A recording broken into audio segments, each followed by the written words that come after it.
Hello. Okay, so I'm going to now take you into the nitty-gritty a bit of Twitter, tweeting, how I feel with my background as a writer, what I've learnt. Is everyone here on Twitter? Is anyone not on Twitter? Okay, so you like talk to people in real life and all that crazy stuff. Stop doing it now. Let me just introduce myself. So that's David Schneider, that's me. So by way of introduction, I've done some analytics, as it's a sort of like that sort of conference. And this is me like about 5 years ago, my work-life balance, maybe working a little bit too hard, but you know, not too bad. And this is me now. Basically, it's all Twitter. There's a little bit of work and life going on. The tips that I'm going to give you apply very much to brands and to businesses, but also to yourself if you are shallow like me. If you want to grow your influence, grow your account, grow your number of followers, number of retweets, that sort of thing. These hopefully will be of interest. So the first thing I want to talk about is your homepage. And having a think about your homepage, I call it a Twitter garden. I like to see it in terms of when someone retweets about something that you've tweeted into a timeline of someone who doesn't follow you, then they'll go, oh, I'll have a look, see if that person is interesting. And they're like a bee coming to have a look at your garden, and you want to make sure that your garden is as beautiful and as attractive as possible. And the first and most important thing about that is having your homepage as attractive as possible. Now, this is a homepage from new Twitter, the new layout, which I recommend that you all switch to, where Twitter's becoming much more visual. So you've got the banner. It's very important that you choose a banner that is attractive to the bees, that your avatar says who you are, that your name and your @name is as close to your business's or your own name and @name, so that helps search. And that your biog is as good as possible. This is the same account, but on a tablet.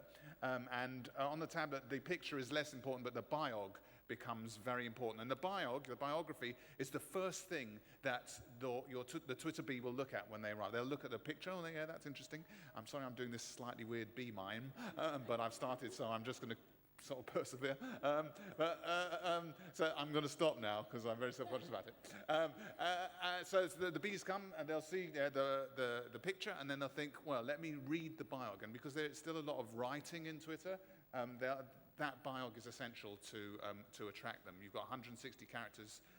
So here's an example of God's biog. I'm the deity who may be familiar to you from the Old and New Testaments and the Quran. I like creating. If you want to get in touch, pray. So that, it tells me who God is, but it's very functional, and it's a full 160 characters. I might not follow him or her because, you know, it's just doesn't show any humanity, paradoxically, him being God. This is a bit better. Creator moves in mysterious ways. It's just a little bit more interesting, a little bit cheeky, and that's the sort of, and it's shorter, so I'm more likely to go, well, let me read the first couple of tweets. So here's an example of very good biography, Clay Shirky's, where he's got bald, unreliable, easily distract hair, and he hasn't finished it. And that's the sort of thing that you go, oh, that makes you smile, let's move on, let's have a look what else he does. Incidentally, because I'm a comedian, and which I hope you've noticed by now, it's terrible to say I'm a comedian, especially, you know, stopped by the police for speeding. We got a comedian. Anyway, that's a whole thing. But a lot of so don't go away from this session going, yeah, but I'm not funny. I can't tweet funny, because a lot of it is about humanity rather than humor. But I like giving funny examples because we get less bored like that. So here's an example of a good biog, So the next slide shows you these basics for your homepage, to which I've added, with new Twitter, you get what's called a pinned tweet, which is why I think you should switch to new Twitter, which is a tweet that you can pin at the top as the first tweet. That whatever you tweet, from then on will be the second tweet. So the first tweet that anyone ever sees is your pinned tweet. So when the bees come and have a look, make sure your pinned tweet is good and interesting and a successful tweet. Maybe it promotes something, but don't over-promote, because that would put people off. This is mine. I'm never happy with mine, but there's my pinned tweet. Sad to hear the inventor of eBay has died. He led a very dull life, except for the last 2 minutes when it all went crazy. So I've got that. I've got a picture. My biog I'm not totally happy with, but it's a really important thing to get these basics right. The next thing I want to talk about is the nature of writing a tweet itself. We just did a little radio interview on BBC Ulster and we asked, what is the essential tip, the one big tip that you would give? And I would say, writing a tweet, be short. So I always aim for 100 characters rather than 140. And be human, especially if you're a brand or business. The tendency is to deliver with here's my tweet, and it's bound, it's very corporate. Whereas what you want is just to be a human being tweeting to another human being. So be short and be human. Be a jockey, in other words. And so I'm going to show you now how you make some tips for making something feel more Twittery, more human. So here we have, I think there's a way of writing which in a way is not conducive to Twitter. You would have thought that people would have realized that. So that's a tweet. But when I look at that, I think, right, I can make that better. For a start, I contract, always contract. There is becomes theirs. You would have thought, you'd have thought, just contract, like a midwife. Contraction is good. I'd lose things like I think, because that's implicit in what you're tweeting. And yeah, I would lose that. I always lose that's and thes and a's, the articles. Just make it as headlinely as possible. So you end up with something more like this. There's a way of writing that isn't good on Twitter. People should have realized that. So that's really should have. I should have contracted there. So now it's much more Twittery. You can get more informal. Can't believe people haven't yet realized how to write on Twitter, which can become right proper people in it. But I suggest that you don't go quite as informal as that if you're a business or brand. But definitely there's this sort of scale that you can go down. And we're always pushing businesses and brands, just be a bit more chatty, a bit more relaxed. The sort of the way of summing up how you tweet, I always say, is to tweet as if you're emailing a friend. That's the tone of voice you should have. Or as if you're in a pub talking to a friend, but bearing in mind that you may be overheard, that people, it's in this case by a barman who for some reason looks like Adrian Chiles, I'm not sure why. And bearing in mind that your boss might be there, there's a very 1950s picture of a boss, and a journalist might be listening, people might be listening, but bearing that in mind, that's the sort of informality, chatting to a friend, emailing a friend that you want. And that applies to other social media things like Facebook. So you want to be short, you want to be of interest, you want to be human. You also want to ride the hashtags. Get on board, baby, and ride the hashtags. Because hashtags are a way of plugging into other conversations. We were just debating what is the World Cup hashtag. I want to know what the World Cup hashtag that's going to win. At the moment, there's a bit of a battle, because that's the hashtag that then people will plug in and have a look. So when you tweet something like this is a very formal sort of brand. Congratulations to the Black Death for its nomination in the Plague of the Year Awards. That is sort of very formal, but you make it more Twittery in this way. Massive congrats at Black Death, so we involve it. On your nomination, we're also proud. There's a bit of yourself in it, so we see a bit of humanity. And then using the hashtag Plague of the Year. So hashtag BAFTAs, hashtag Oscars, whatever the hashtag is. And that is just a way of bringing other people to have a look at your account. You can go further with the hashtags. There's this one. So you, instead of saying we're so proud, hashtag so proud. And again, we encourage, that's very, very Twittery. It's not as if people are going to click on that and go, well, I wonder who's feeling proud today, and look on it. But what it does do is make it feel Twittery. So when the bees come and have a look, they'll go, yeah, this is an account, even though it's a business, even though it's a brand, and we've done work for prostate cancer and BBC News, and there's no reason why any account shouldn't just go hashtag so proud. That's just how people talk on Twitter, and the more you can do that, the better. Don't over hashtag though. Here's one from BBC World Service where it's going hashtag, and all this. You don't. My rule is only 2 bits of blue per tweet. Bits of blue are the links and the hashtags and the @names, and I tried not to, because otherwise it doesn't look good. And Twitter's a lot about marginal gains. It's that subliminal thing of, do I like the look of that tweet? Will I retweet it? And if there's too much blue, I feel people get put off by it. Yes, I'm that obsessive. So here, hey. So we've got hashtags. The other top tip is front loading. I've put it like this. I've used that term to make it sound macho and exciting. And that's in writing, and as a comedian, then you know that the punchline, the payoff is important. But also the very few words that you set up with are absolutely vital in Twitter and in writing in general. It's even though it's that marginal gains thing of just sometimes if I tweet a lot about football, I tweet a lot about politics, I tweet a lot about general things. If it's a football tweet, I might say football, full stop. Just so that people who are interested in politics don't waste their time reading the rest of the tweet. And I know it seems ridiculous because, how long does it take to read a tweet? But there's a sense that you're paying respects to your followers in that way. So front loading is really important. Here's an example of badly front loaded at 17G, WISS, talking about being wrongly accused of a crime. So they meant 5 o'clock GMT. I mean, it was a sort of feeble, wobbly start, whereas this is not feeble or wobbly. I don't kill people, I rock people. Samurai guitarist, blah, blah, blah, and why his guitar is his weapon. Then all great. Unfortunately, it's linked to some guy who's fathered 90 children, which I don't quite understand, which is also interesting. But what's great about that is it starts with a quote that's interesting. And quotes are great ways to start tweets to make people go, oh, I'm enjoying this tweet, I'm going to read on. And then samurai guitarist, that's an interesting expression as well. So I really enjoy that, apart from the Dutch sperm donor link there. Here's another, whilst we're on top tips for making your tweets more engageable, the story of the night Turkey took down Twitter. Now that is a very bland tweet, but what's worked there is a great image.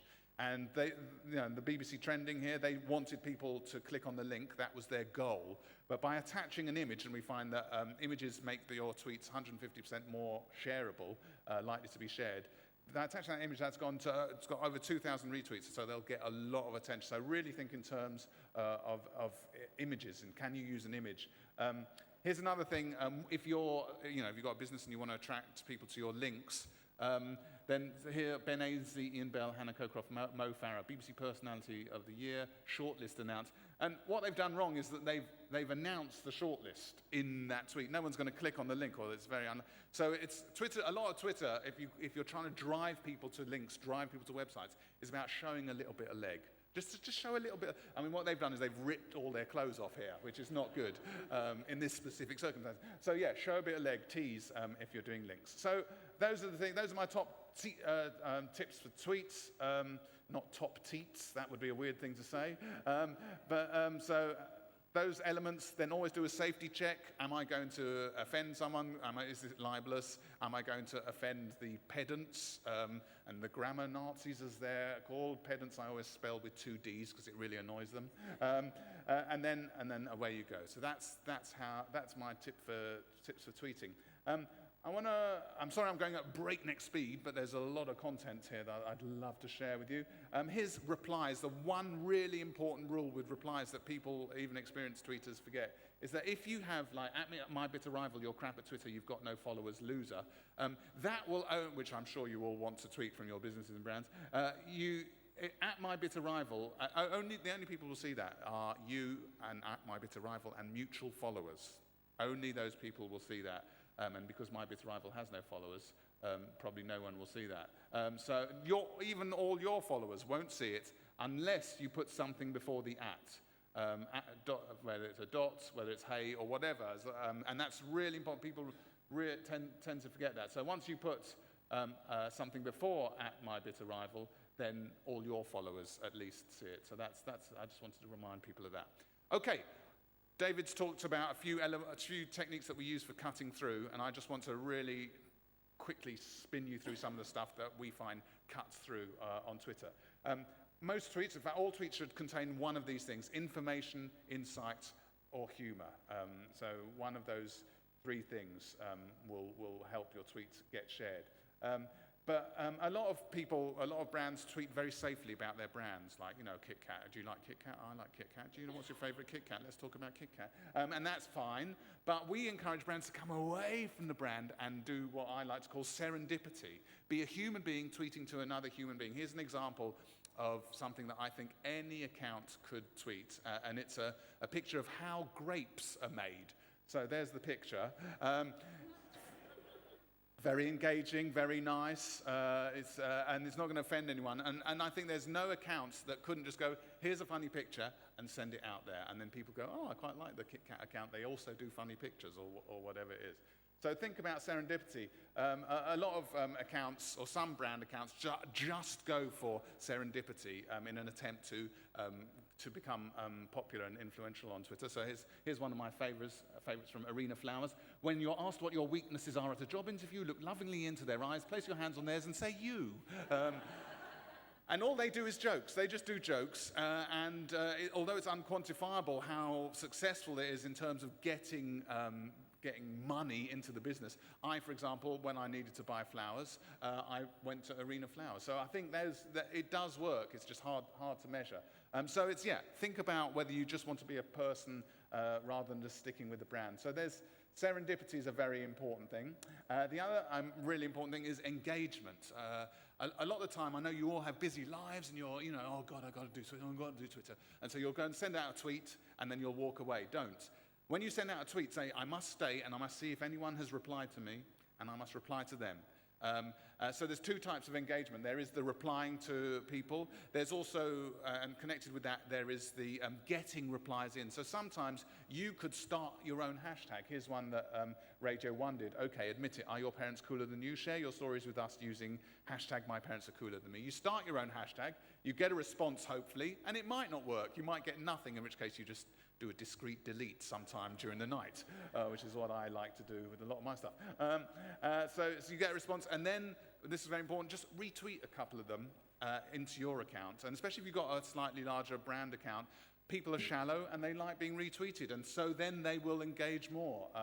So that's the element of getting replies and replying to replies that you get. But the other great thing about engagement is replying from you to people, where you go out, and David's shown you with James Blunt and other people, where you go out and what I call hunt the influencer. Who is the influencer in your area? Who can you go and get them to engage with you and then maybe follow you, and then they'll start retweeting. So go out and seek. Like if I was in music business, I might go to Lady Gaga. I wouldn't say this, I'm your biggest fan. It's got to be something interesting. I'll say, I love that meat dress you once wore. It's now available in the high streets in sizes small, large, and medium rare. Try and get her attention. Try and, be interesting. So calculate, right, I'm going to try and get this influencer to notice me, and think how you can do it. What was the tweet that will do it? This person, Katya, she does work for us sometimes, and her thing is that she does, this is ASCII picture. So this is done in 140 characters or less. So this is all characters that she does. And what she's brilliant at doing is exactly this hunt the influencer thing. So it's not her greatest picture, but Chris Hadfield, the astronaut, tweeted. She replied with a rocket. He retweets that because he likes it. She gets him following her. She gets lots of other followers. So it just builds up an account in that way, really targeting the influencers. So David was talking about targeting people who are talking about your area, but also target the people right at the top and see if you can haul them in. Don't get arrested for stalking, obviously, but something on that lines. And Katya brings me on to originality. What can you do that's original? That's what David was showing you, a lot of original things they're doing. Is it that you've got a very original account? One of my favorite comedic accounts is called @BoringTweets. I don't know if anyone follows him or her, but he just tweets things like, just texted Steve, just stuff like that. Here's one of my favorites of his. If I was ever on countdown, I'd choose a vowel, a consonant, vowel, consonant, consonant, vowel, consonant, consonant, vowel. It's great. And he's now engaged with Ricky Gervais a lot, and I think they're doing a book together. So it really has his own personal brand has really taken off.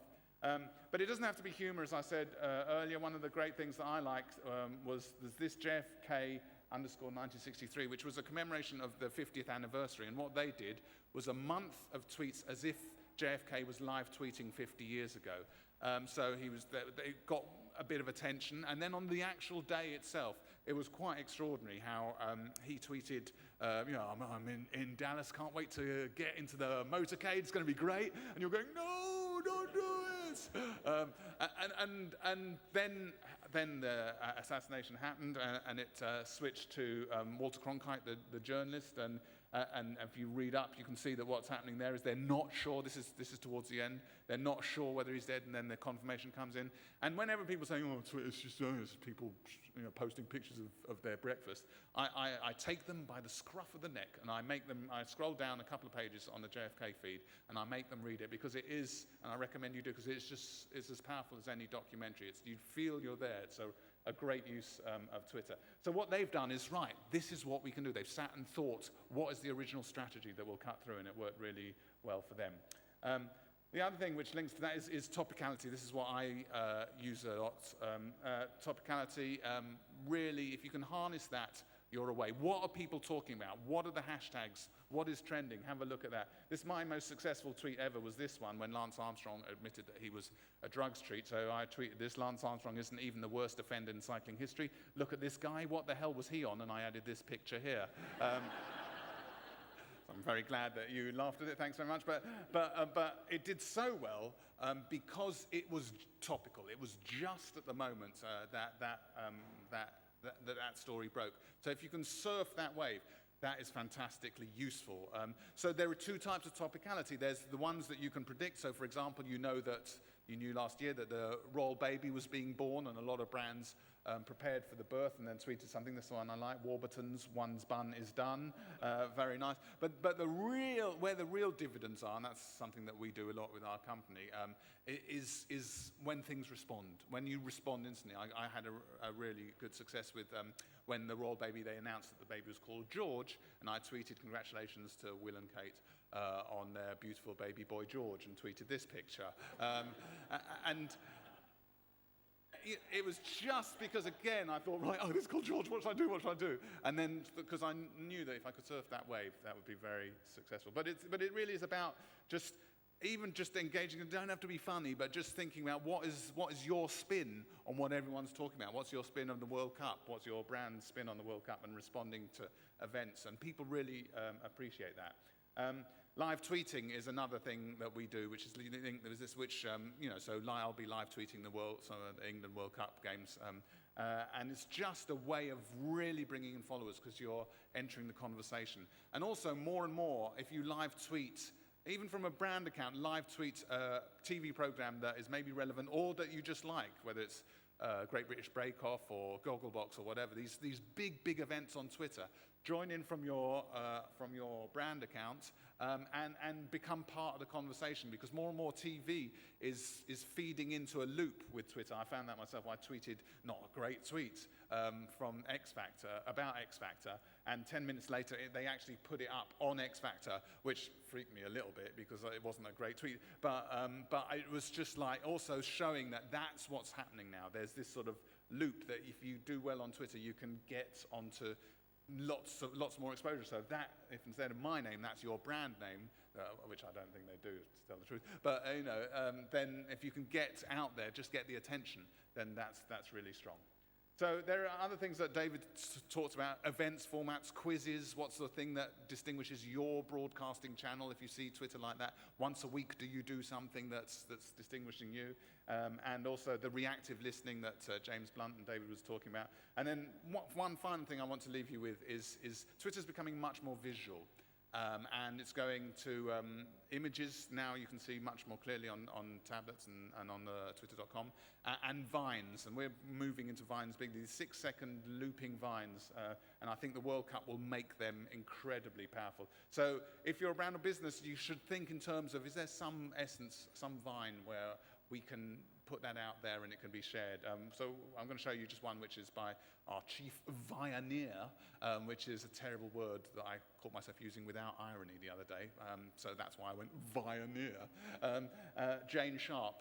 And she, so this is misheard lyrics. This is a series of misheard lyrics which would work well for KitKat, as you can see, if it works. So there's no sound there. So that really looks interesting, doesn't it? Yeah, go and have a look on Jane Sharp, really, to find out what that is. So that was the fantastic climax of my talk with the audio there, and I'm glad to see that it really worked. So be creative. That's my top tip, along with be courageous. Take little steps. Try little things. Maybe it didn't work. Maybe just little baby steps. Try other things. And yeah, that's it. Thanks for listening. That's us. Cheers.